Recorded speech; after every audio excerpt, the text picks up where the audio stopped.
മക്കളെ, എല്ലാവർക്കും സൈല ലേണിംഗിലേക്ക്, സൈലത്തിന്റെ മലയാളം ക്ലാസ്സിലേക്ക് സ്വാഗതം. അപ്പൊ നമ്മൾ കഴിഞ്ഞ വീഡിയോയിൽ ടീച്ചർ പറഞ്ഞു തന്നിരുന്നു അല്ലെ, ആരാണ് ക്രിസ്റ്റി ബ്രൗൺ എന്ന് പറയുന്ന ആൾ, ആരാണ്, എന്താണ് അദ്ദേഹത്തിന്റെ പ്രത്യേകത, എന്താണ് കാൽവിരിയിൽ വിരിയും കവിത എന്ന് പറയുന്ന പാഠഭാഗം എന്താണ് എന്നൊക്കെ നമ്മൾ പഠിച്ചിട്ടില്ലേ. ആ വീഡിയോ കാണാത്തവര് കാണണം കേട്ടോ. ആ വീഡിയോ കണ്ടിട്ട് വേണം ഈ വീഡിയോ കാണാൻ വേണ്ടിയിട്ട്.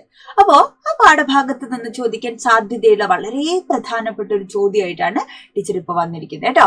അപ്പൊ നോക്കിയല്ലോ നമുക്ക്. അപ്പൊ വളരെ മനോഹരമായിട്ടുള്ള ഒരു തലക്കെട്ടാണ് അല്ലെ, കാൽ വിരലിൽ വിരിയുന്ന കവിത. സാധാരണ നമ്മൾ എങ്ങനെയാ കവിതകളൊക്കെ എഴുതുക? പെൻ ഉപയോഗിച്ച് കൈകൾ കൊണ്ടാണ് നമ്മൾ എഴുതുക അല്ലെ.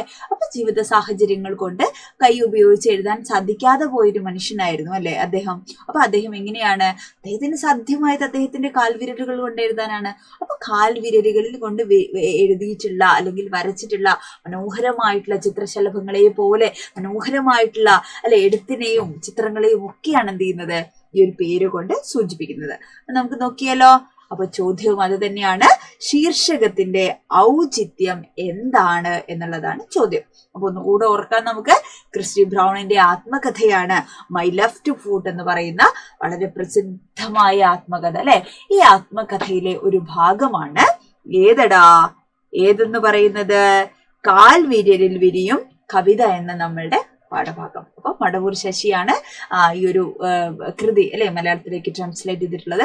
അപ്പൊ അദ്ദേഹം നൽകിയിട്ടുള്ള ഈ തലക്കെട്ട് എന്ന് പറയുന്നത് എന്താണ്, അർത്ഥപൂർണമാണ് അല്ലെ. ഇതിനേക്കാൾ മനോഹരമായിട്ടുള്ള ഒരു തലക്കെട്ട് ഇനിയില്ല. കാരണം അദ്ദേഹത്തിന്റെ ജീവിതത്തോട് ചേർന്ന് നിൽക്കുന്ന അത്ര മനോഹരമായിട്ടുള്ളൊരു ടൈറ്റിലാണ് അത് അല്ലെ. അപ്പൊ കഥയുടെ സാരാംശമായിക്കോട്ടെ, പ്രമേയമാവട്ടെ, വികാരങ്ങളാവട്ടെ, ഇതെല്ലാം എന്താണ് ഈ ഒരു വാക്കിൽ അല്ലെങ്കിൽ ഈ ഒരു തലക്കെട്ടിൽ എന്ത് ചെയ്യുന്നു, ചേർത്ത് വെക്കുന്നത് നമുക്ക് അല്ലെ, അതെങ്ങനെ കൂട്ടിച്ചേർത്ത് വായിക്കാൻ നമുക്ക് സാധിക്കുന്നുള്ളതാണ് അല്ലെ. അപ്പൊ സെറിബ്രൽ പ്ലാസി എന്ന് പറയുന്ന ഒരു അപൂർവ രോഗം ബാധിച്ചിട്ടുള്ള ക്രിസ്റ്റിയുടെ ശരീരം അല്ലെ വളരെയധികം എന്ത് ചെയ്തൊരു തളർന്ന അവസ്ഥയിലായിരുന്നു. അദ്ദേഹത്തിന് കാലുകൾ ഉപയോഗിച്ച് മാത്രമേ എന്ത് ചെയ്യാൻ സാധിക്കുള്ളൂ, ചിത്രങ്ങൾ വരയ്ക്കാനും എഴുതാനും ഒക്കെ സാധിക്കുള്ളൂ അല്ലെ. അപ്പൊ അത് അദ്ദേഹം അയ്യോ എനിക്ക് കയ്യിലേ എഴുതാൻ പറ്റില്ലേ, എനിക്ക് ഇത് പറ്റുന്നില്ലേ, ഞാൻ തളർന്നുപോയി എന്ന് പറഞ്ഞ് വിഷമിച്ചിരിക്കുകയല്ല ചെയ്യുന്നു അല്ലെ.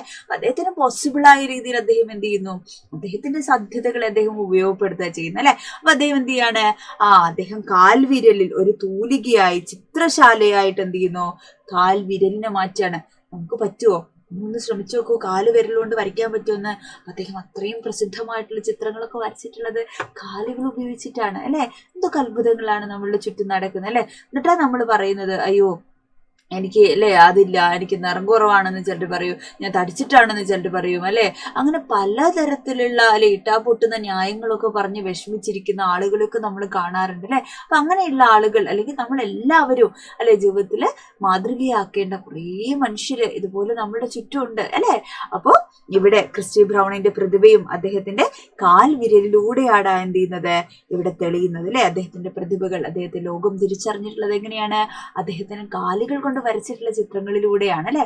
അപ്പൊ വാക്കുകൾ കൊണ്ട് വരയ്ക്കുന്ന കവിത പോലെ അല്ലെ വികാരങ്ങൾ, ഭാവന, സൗന്ദര്യം ഇവയെല്ലാം വ്യക്തമാക്കുന്ന കാവ്യാത്മകമായ പ്രകടനങ്ങൾ തന്നെയാണെന്ത് ഒരു കവിത പോലെ അല്ലെ. കവിത പോലെ നമുക്ക് വായിച്ചാൽ മനസ്സിലാവുന്ന പോലെ അത്ര മനോഹരമാണ് ക്രിസ്റ്റി വരച്ചിരിക്കുന്ന ഓരോ ചിത്രങ്ങളും. ഓക്കെ, അപ്പൊ അതുകൊണ്ടാണ് ഈ പാഠഭാഗത്തിന് എന്ത് പേര് കൊടുത്തിരിക്കുന്നത്, കാൽവിരലിൽ വിരിയുന്ന കവിത അല്ലെ. അത് അത്രയും ആപ്റ്റ് ആയിട്ടുള്ളൊരു തലക്കെട്ട് തന്നെയാണ്. ചിലപ്പോൾ 6 മാർക്കിലേക്ക് ചോദിക്കുക.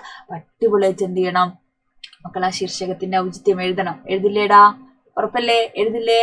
ഓക്കെ. അപ്പൊ ബാക്കിയുള്ള പാഠഭാഗങ്ങളും പ്രധാനപ്പെട്ട ചോദ്യങ്ങളും ഒക്കെ ഇതുപോലെ നമുക്ക് ലൈവുകളിൽ എന്ത് ചെയ്യണടാ, സെറ്റാക്കി എടുക്കണം. ഉഷാറായിട്ടിരിക്കുക, അടിപൊളിയായിട്ടിരിക്കുക കേട്ടോ.